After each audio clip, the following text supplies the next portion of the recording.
ಸ್ವಾಮಿಗಳು ಮತ್ತು ಶಾಂತ ಮಲ್ಲಿಕಾರ್ಜುನ ಸ್ವಾಮಿಗಳು ಮತ್ತು ಮಲ್ಲಿಕಾರ್ಜುನ ಸ್ವಾಮಿಗಳು.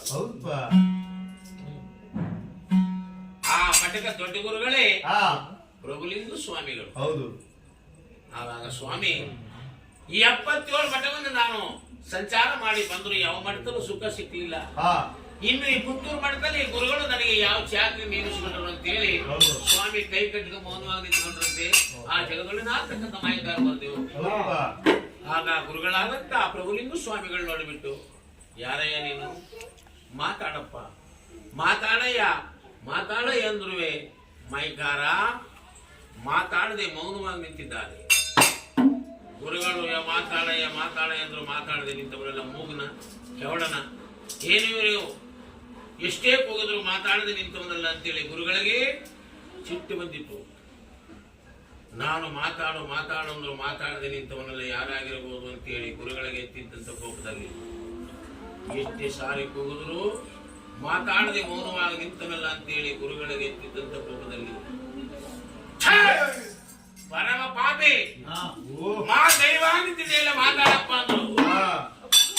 ಮಾ ದೈವಾಗಿ ನಿಂತಿದೆಯಲ್ಲ ಮಾತಾಡಪ್ಪ ಅಂತ ಯಾವಾಗ ಗುರುಗಳು ಗದರಿಸ್ರು, ಗುರುದೇವ ನೀವು ನನ್ನನ್ನ ಮಾದಯ್ಯ ಅಂತ ಕಟ್ಟದಂತ ಹೆಸರು ನನಗೆ ಭೂಲೋಕದಲ್ಲಿ ಶಾಶ್ವತವಾಗಲಿ ಗುರುವೆ.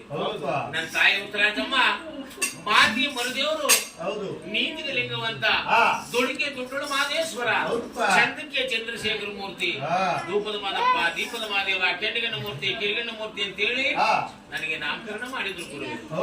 ಅವರು ಕಟ್ಟಿದಂತ ಹೆಸರು ಹಿಂದಿಗೆ ಅಳಿಸಲಿ.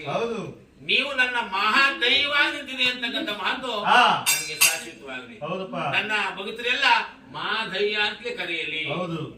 7 ಮಲ ಕೈಲಾಸಕ್ಕೆ ಚಪ್ಪನ್ನಾರ್ ದೇಶದಿಂದ ತಂಗಳನ್ನ ಉಂಡ್ಕೊಂಡು ತಣ್ಣೀರು ಕುಡ್ಕೊಂಡು ಗುಮ್ಮಣ್ಣು ಕುದುರೆ ಹಾಕೊಂಡ್ಕೊಂಡು ಹಗಲೇ ರಾತ್ರಿ, ರಾತ್ರಿನೇ ಹಗಲು ಅಂತ ಹೇಳಿ ಬುತ್ತಿ ಕಟ್ಕೊಂಡು ಹಗಲ ಮೇಲೆ ಹೊತ್ತುಕೊಂಡು ರಾತ್ರಿ ಆಗ್ತಮೋ ತಂತಾರೆ, ಹಗಲಾಗ್ತಮೋ ಎದ್ದು ನಡ್ಕೊಂಡು ಮಾತ್ಮಲಯ